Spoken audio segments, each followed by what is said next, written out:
Hello everyone, welcome to my channel. My name is Rashi Goel, and in this video we are going to solve 3x minus 1 whole power 2 by 3 is equals to 4, and we have to find the value of x. So let's start with the today's video solution. So first we can write 3x minus 1 power 2 by 3 is equals to 4 as 2 square. Now we can multiply in power with 3 both sides.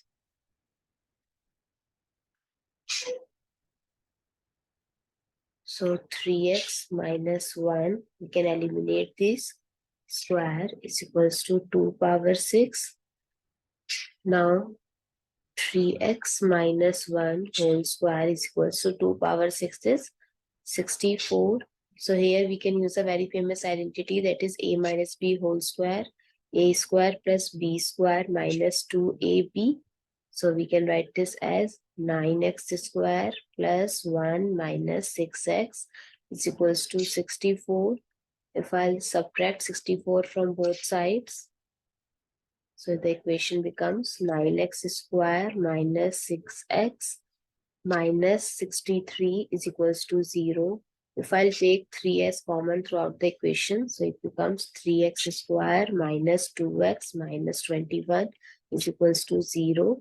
If I'll divide both sides by 3, so 3x square minus 2x minus 21 is equals to 0.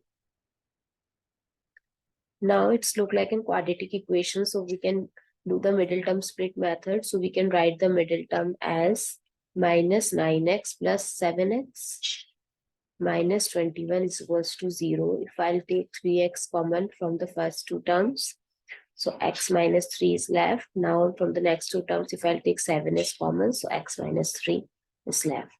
Now if I'll take x minus 3 is common, so 3x plus 7 is left. Now we have two cases. Case 1, either x minus 3 is equals to 0, so the value of x is 3. And case 2, when 3x plus 7 is equals to 0, so 3x is equals to minus 7 and x is equals to minus 7 by 3. I hope it's clear and you find it interesting. So please give us a thumbs up and do subscribe to my channel. Stay tuned.